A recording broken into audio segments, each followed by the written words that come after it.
आज की इस वीडियो में हम अतुल माहेश्वरी स्कॉलरशिप का जो है एवरेज वाला जो चैप्टर होता है इससे जो प्रश्न बनते हैं उनको करने वाले हैं। सबसे पहले हम इसमें जो है PYQ यानी पिछले वर्षों में जो प्रश्न पूछे गए हैं उनको करेंगे। तो आपको ध्यान देना है कि इसमें जो है 9th और 10th में ही यहाँ से जो है प्रश्न बनता है। 11th 12th का भी जो है अभी तक तो नहीं बना है। तो चलिए यहाँ पे जो है देखते हैं, वीडियो को स्टार्ट करते हैं और देखते हैं पहला प्रश्न। तो सबसे पहले यहाँ पे देखेंगे पिछले वर्षों में सबसे पहला प्रश्न जो है अतुल माहेश्वरी में इसमें बना हुआ था कि निम्नलिखित संख्याओं का जो है औसत कितना होगा। ये जो है 9th और 10th में पूछा गया प्रश्न है, याद रखना है। तो इसमें आपको ये सभी जो अंक हैं दिए गए थे और इसका जो है औसत निकालना है। तो सबसे पहले आपको औसत का सूत्र आना चाहिए। अब इसमें जो है दो चीज़ें पूछी जाती हैं, औसत या तो माध्य। इसमें तो औसत बराबर जो होता है कुल संख्याओं का योग, कुल संख्याओं का योग होता है। ऊपर कुल संख्याओं का योग और नीचे जो है कुल संख्या, यहाँ पे कुल कितनी संख्याएं हैं, ठीक है, तो कुल संख्या। और या तो इसमें जो है आपको ये सूत्र, ठीक है, ये सूत्र में पूछा जाएगा या तो आपसे पूछा जाएगा माध्य, ठीक है, या माध्य में यहाँ पे माध्य बराबर भी लिखा रहेगा। तो कुल संख्याओं का योग बटे जो है कुल संख्या यहाँ पे होगी, याद रखना है। यहाँ पे योग कुल संख्याओं का और यहाँ पे कुल संख्या। तो यही सूत्र आपको दोनों में ही इस्तेमाल करना है। तो चलिए यहाँ पे देखते हैं पहला प्रश्न इसमें जो पूछा गया है। तो पहला प्रश्न पूछा गया है इन सभी संख्याओं का योग 76 है, 48, 84 और यहाँ पे 66 और 70 और यहाँ पे 64। तो इसको जोड़ेंगे कैसे? तो सबसे पहले यहाँ पे डायरेक्ट आपको जोड़ने का तरीका मालूम होना चाहिए। यहाँ पे पहला अंक सभी में हमको जोड़ लेना है, सब में पहला अंक जोड़ते हुए जाना है। तो यहाँ पे 4 है, 4 में 0 जोड़ेंगे तो यहाँ पे 4 ही रहेगा। 4 में अब 6 जोड़ दिए तो यहाँ पे 6 4 10 हो जाएगा, ठीक है, 10 4 14 हो जाएगा। 14 में हम 8 जोड़ देंगे तो 14 6 20 2 22, 14 8 22 हो जाएगा। 22 में हम 6 जोड़ेंगे तो 28, 28 की यहाँ पे 8 हो जाएगा और हासिल यहाँ पे हमारे पास 2 आ जाएगा। तो चलिए उसके बाद दूसरा अंक जोड़ना है। यहाँ पे 6 और 7 को जोड़ेंगे तो 7 6 13 हो जाएगा। 13 में हम 6 जोड़ेंगे तो 19, 19 में अगर हम 8 जोड़ देते हैं तो 27 हो जाएगा। 27 में अगर हम 4 जोड़ेंगे तो 31, 31 में अगर हम 7 जोड़ दिए तो 38, 31 7 38 हो जाएगा। 38 में हम 2 जोड़े तो 40 हो जाएगा। कितना होगा? 40। तो इन सभी संख्याओं का योग कितना हो गया? 408। अब हमारे पास देखना है कुल संख्याएं कितनी हैं, 1 2 3 4 5 6। तो इसको किससे भाग कर देना है? 6 से भाग कर देना है। तो इसका क्या निकल जाएगा? यहाँ पे औसत, ठीक है। तो यहाँ पे औसत इस तरह जो है आप आसानी से ज्ञात कर पाएंगे। पहले अंक को जोड़ना है, फिर यहाँ पे दूसरे वाले अंक को, फिर अगर 3 अंक वाले हैं तो तीसरे अंक को। इस तरह जो है आप आसानी से जोड़ सकते हैं। अब यहाँ पे इसको भाग करेंगे, 6 कम 6, 6 छंग 36, 6 बार जाएगा। इसके बाद जो है यहाँ पे 4 बचेगा, 48 हो जाएगा। 6 अठे 48, तो 8 बार चला जाएगा तो यहाँ पे 68 हो जाएगा। तो इसका जो एवरेज यानी औसत जो हो जाएगा वो हो जाएगा 68। तो 68 इसमें कहाँ पे है? डी वाले ऑप्शन में है। तो डी इसका जो है बिल्कुल सही उत्तर हो जाएगा। ये जो है फर्स्ट स्टेप जो है इस तरह जो है आप कर सकते हैं, या अगर आप इस तरह नहीं जोड़ पा रहे हैं तो आपको जो है इनको एक साथ ही ऊपर नीचे लिख के जो है जोड़ लेना है, ये ध्यान रखना है। आगे यहाँ पे अगला दूसरा जो प्रश्न इसमें बना हुआ था, पूछा गया था, ये यहाँ पे ये वाला प्रश्न था कि 50 प्रेक्षणों का जो माध्य है 36 था। बाद में जो है पाया गया कि एक प्रेक्षण जो है 48 को गलती से 23 मान लिया गया था। तो संशोधित नया माध्य क्या होगा, ये बताना था। ए दिया गया है 35, बी दिया गया है 40, सी दिया गया है 36.5 और डी दिया गया है 42। तो चलिए इसको करते हैं।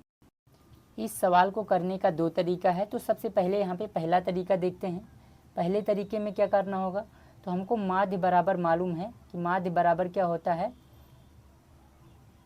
यहाँ पे कुल योग यानी जो प्रेक्षण है कुल प्रेक्षणों का योग और जो है बटे कुल संख्या, ठीक है, कुल प्रेक्षणों की संख्या, ये ध्यान रखना है। अब यहाँ पे कुल योग हमको ज्ञात करना है, तो कैसे ज्ञात करेंगे? अब जैसे सबसे पहले यहाँ पे देखेंगे कुल योग ज्ञात करना हो तो कुल योग को अकेला रखना है और यहाँ पे ये भाग में है, इस तरफ चला जाएगा तो गुणे में हो जाएगा। तो कुल योग यहाँ से ज्ञात तो हो जाएगा माध्य, और गुणे जो है यहाँ पे भाग में है, इधर गुणे में हो जाएगा कुल संख्या। ठीक है, कुल प्रेक्षणों की संख्या। तो इस तरह जो है कुल संख्या गुणे कुल जो है कुल योग ज्ञात करना है, तो माध्य गुणे कुल संख्या हो जाएगा। तो चलिए यहाँ पे देखते हैं। सबसे पहले यहाँ पे प्रेक्षण यानी 50 प्रेक्षण हैं, तो प्रेक्षणों की संख्या यानी कुल जो है कुल प्रेक्षण दिया गया है। ठीक है, यानी कुल संख्या दिया गया है। क्या दिया गया है? कुल प्रेक्षणों की संख्या कितना है? तो कुल संख्या दिया गया है 50, ये लिख लेते हैं। अब इसके बाद जो है माध्य दिया गया है, माध्य बराबर कितना दिया गया है? 36, लिख लिए। अब यहाँ पे माध्य और गुणे जो है कुल संख्या अगर हम कर देते हैं तो कुल योग ज्ञात हो जाएगा। तो 50 और गुणे जो है 36 करेंगे तो क्या ज्ञात हो जाएगा? कुल प्रेक्षणों का योग। ठीक है, कुल प्रेक्षणों का योग। ठीक है, यहाँ पे इस तरह जो है ज्ञात कर लेंगे। तो कुल प्रेक्षणों का योग जो हो जाएगा, यहाँ पे 1 0 है तो 1 0 लग जाएगा। 5 का 6 में गुणा करेंगे, 5 छंग 30 हो जाएगा। 30 की 0 हासिल 3, 5 3 15 और 3 हासिल आया था तो 18, यानी 1800 हो जाएगा कुल प्रेक्षणों का योग। तो यहाँ पे इसको हम कुल योग ही लिख लेते हैं। कुल योग बराबर कितना आ गया? यहाँ पे जो है 1800 आ गया। अब हमको कह रहा है कि यहाँ पे 48 के स्थान पे 23 मान लिया गया था इसमें, तो 48 जो है था उसके स्थान पे क्या माने थे? 23 इसमें से घटा लेंगे, कितना कम माने थे? तो यहाँ पे 8 में से 3 गया तो 5। ठीक है, और यहाँ पे 4 में से 2 गया तो 2, यानी 25 हम कम इसमें जोड़े थे, तो 25 हम और अधिक जोड़ लेते हैं। पहले इसमें जोड़ लेंगे तो कितना हो जाएगा? 1825। कुल योग ये हो जाएगा, कुल योग। अब हमारे पास सब चीज़ें ज्ञात हैं और हमको जो है संशोधित नया माध्य ज्ञात करना है। तो जो नया माध्य यहाँ पे होगा, नया माध्य बराबर क्या होगा? कुल योग। कुल योग है 1825 और बटे, और यहाँ पे हमारे पास जो है प्रेक्षणों की संख्या कितनी है? 50। तो 50 से इसको भाग कर देंगे। 50 से भाग करेंगे तो यहाँ पे देखेंगे इसको जो है हमको भाग कर लेना है, बगल में चाहे कर लो। ठीक है, आप डायरेक्ट भी कर सकते हैं, डायरेक्ट करना है आता है आपको। तो 1825 को जो है 50 से भाग करेंगे तो यहाँ पे देखेंगे 18 है, 3 अंक लेना पड़ेगा तो 182 हो जाएगा। 50 का पहाड़ा हम कितनी बार पढ़ें कि 182 से ज़्यादा ना हो, तो 3 बार जाएगा 50 तो यहाँ 150 हो जाएगा। और यहाँ पे अब घटाएंगे, 2 में से 0 गया 2, 8 में से 5 गया तो 5 3 8, यहाँ पे 1 में से 1 गया तो कुछ नहीं। अब यहाँ पे 5 उतार लेंगे तो 325 हो जाएगा।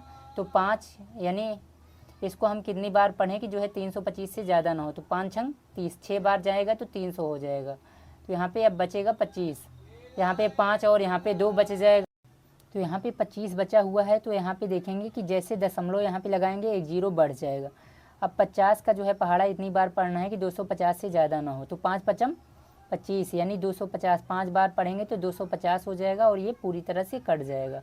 तो हमारे पास यहाँ पे जो नया औसत आ जाएगा 36 दशमलव क्या आ जाएगा? यहाँ पे इसको काटने के बाद 36.5 आ जाएगा। कितना आएगा? 36.5। ये तो इतना बड़ा जो है आप करने के बाद पता लगा पाएंगे। अब इसमें जो है ट्रिक कौन सी इस्तेमाल करेंगे ये ध्यान देना है। तो चलिए यहाँ पे ट्रिक देखते हैं। तो सबसे पहले यहाँ पे हमको पता है कि प्रेक्षणों का माध्य बराबर कितना दिया गया है? माध्य बराबर दिया गया है 36। ठीक है, और कुल प्रेक्षण कितना है? तो यहाँ पे कुल प्रेक्षण लिख लेंगे। कुल प्रेक्षण हमारे पास दिया गया है 50। ठीक, अब इसमें देखेंगे क्या है, कौन सी गलती हो रही है। तो यहाँ पे 48 है, 48 की जगह पे क्या है? 23 रख दिया गया था, तो 48 यहाँ पे संशोधन है। तो यहाँ पे 48 होना चाहिए, इसको क्या रख दिया गया है? सॉरी, यहाँ पे 23 रख दिया गया है। कितना रख दिया गया था? 23 रख दिया गया था। तो अब इसमें देखेंगे ये कितना ज़्यादा है। ठीक है, कितना कम है? 48। ठीक है, 48 से जो है 23 कितना कम है? तो कितना कम है? तो यहाँ पे 8 में से 3 गया तो 5। अब यहाँ पे 4 में से 2 गया तो यहाँ पे 2 हो जाएगा। अब यहाँ पे हमारे पास 25 जो है कम है। अब ये जो 25 कम है, अब हमको इसको कितने लोगों में बांटना है ये देखना है। तो यहाँ पे देखेंगे ये 50 लोगों में बांटना है। कुल प्रेक्षण जितना रहेगा उससे जो है इसको भाग कर देना है। तो 25 को जो है किससे भाग करेंगे? यहाँ पे जो है 50 से, कुल प्रेक्षण से जो है हमको भाग कर देना है।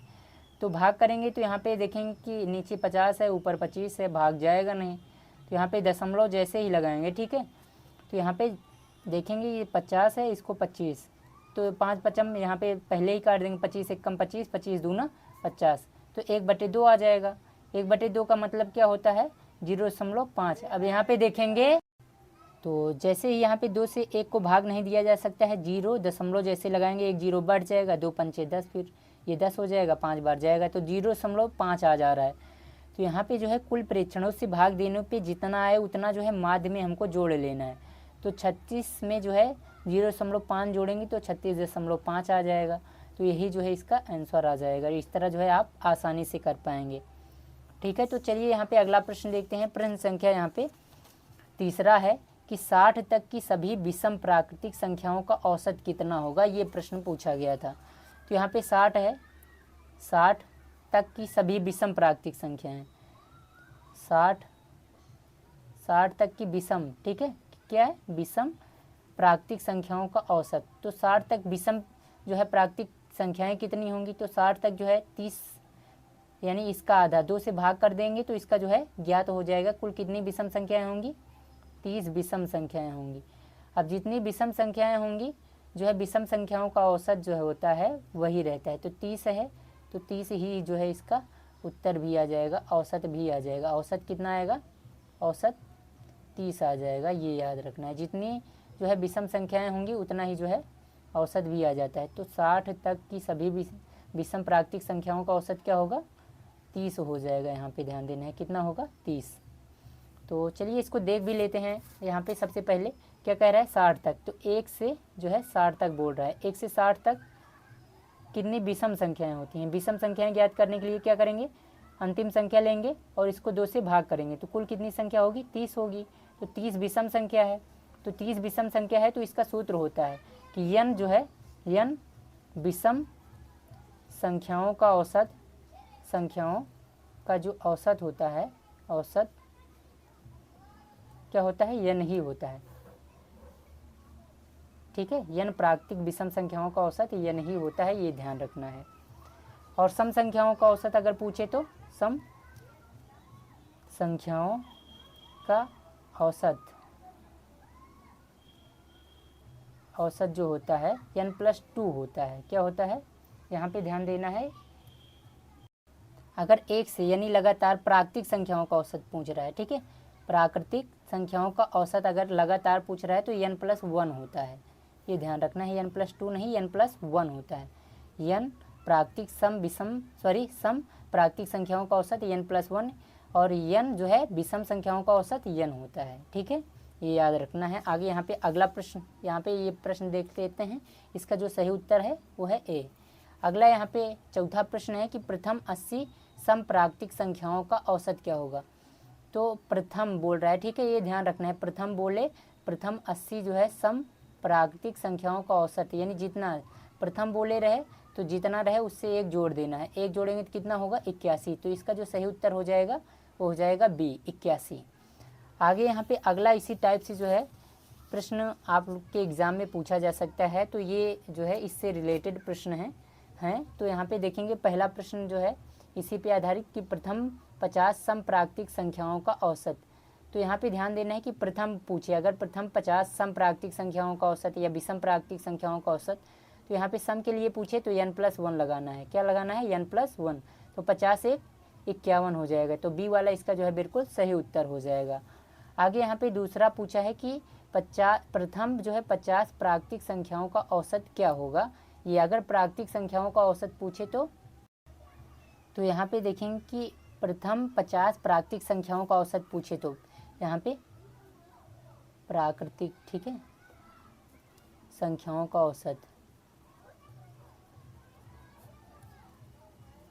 औसत बराबर क्या होता है, तो n+1 और बटे 2।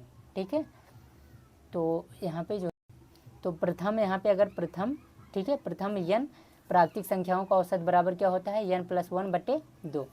तो जो संख्या हो, ठीक है, जैसे अब यहाँ पे 50 है, 50 + 1 और बटे 2 यानी 51 बटे 2। तो 51 बटे 2 यहाँ पे इसका मान, तो 2 दूनी 4 और 1 बचे 11, 2 पंचे 10, 1 बच गया है, दशमलव लगाएंगे, 1 0 हो जाएगा, 2 पंचे 10, तो 25 दशमलव क्या हो जाएगा, 5 हो जाएगा। तो बी इसका जो है बिल्कुल सही उत्तर हो जाएगा। आगे यहाँ पे तीसरा जो प्रश्न है कि प्रथम जो है ये 50 विषम प्राकृतिक संख्याओं का औसत। तो प्रथम जो है अगर पूछे हैं तो जितना रहेगा, जैसे प्रथम n जो है विषम संख्याओं का औसत क्या होगा, वही n ही होगा, यानी 50 का पूछा है तो 50 ही होगा।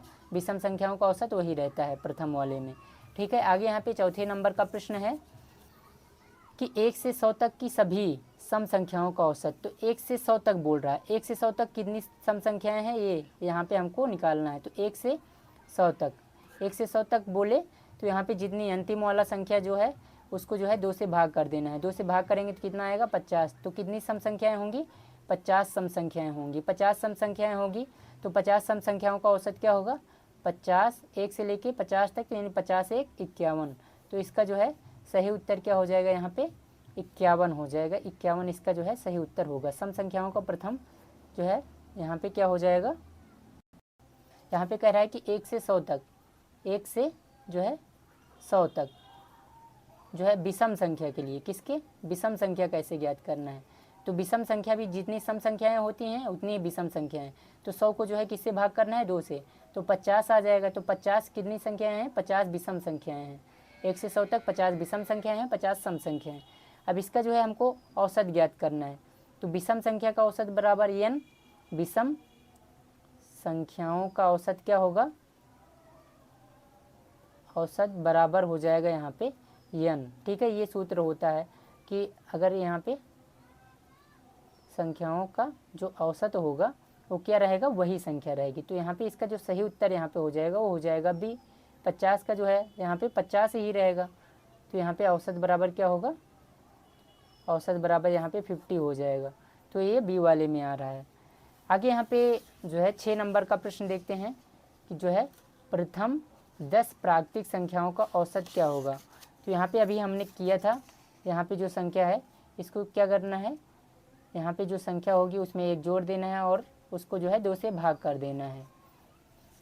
अगर प्रथम पूछे तो जितनी संख्याएं हों उसमें क्या करना है 1, n+1 इसका सूत्र लगाएंगे। n+1 जो संख्या होगी यानी 10 + 1 और यहाँ पे बट्टे 2। तो 11 को यहाँ पे हम जो है 11/2 लिखेंगे और 11 को 2 से भाग करेंगे तो 5.5 आ जाएगा। इसका जो सही उत्तर हो जाएगा यहाँ पे बी हो जाएगा। अगला यहाँ पे प्रश्न देख लेते हैं।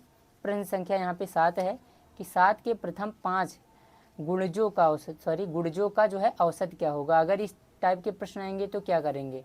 तो इस टाइप प्रश्न के लिए जो है तो इसके लिए हमको क्या सूत्र लगाना है। तो सबसे पहले यहाँ पे जो संख्या होगी उसको लिखेंगे और यहाँ पे जो है जितने गुणज बोले तो उसको लिखना है और उसमें जो है 1 जोड़ देना है और हमको जो हमेशा भाग करना है वो करना है यहाँ पे जो है 2 से। ठीक है, 2 से भाग कर देना है। तो ये जो है गुणजों का योग, यहाँ पे गुणजों का जो औसत है वो ज्ञात हो जाएगा। तो जो है गुणजों के औसत के लिए यहाँ पे सूत्र लिख दे रहे हैं। ठीक है, अगर गुणजों का यहाँ पे गुणजों का जो है औसत पूछे तो क्या करेंगे, सबसे पहले यहाँ पे जो संख्या होगी, ठीक है, संख्या लिखेंगे, फिर उसके बाद यहाँ पे गुणे का चिन्ह लगाएंगे और जो यहाँ पे कुल गुणज पूछे रहेगा यहाँ पे लिखेंगे और उसमें 1 जोड़ेंगे और इसको क्या करेंगे 2 से भाग कर देंगे। ठीक है, तो यही सूत्र इसमें इस्तेमाल किए हैं।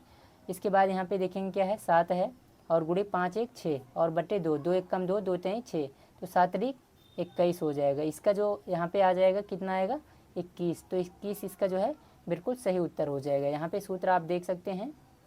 आगे यहाँ पे दिया गया है 8वां प्रश्न कि प्रथम जो है 20 सम प्राकृतिक संख्याओं का औसत। तो क्या हो जाएगा 21 हो जाएगा यहाँ पे। आगे यहाँ पे दिया गया है 9 नंबर में कि 1 से 50 तक की सभी प्राकृतिक संख्याओं का औसत क्या होगा। इसको आपको कमेंट करके बताना है। 10वें नंबर का भी क्वेश्चन है कि यहाँ पे प्रथम 10 प्राकृतिक संख्याओं के वर्गों का औसत क्या होगा। तो वर्गों के औसत के लिए हम क्या करते हैं, किस सूत्र का इस्तेमाल यहाँ पे करेंगे। तो यहाँ पे देख लीजिए कि वर्गों के सूत्र के लिए यहाँ पे n+1, ठीक है, n+1 और यहाँ पे 2n+1 और बटे यहाँ पे जो है 6 करना होता है। क्या होता है 6, ये सूत्र लगाते हैं।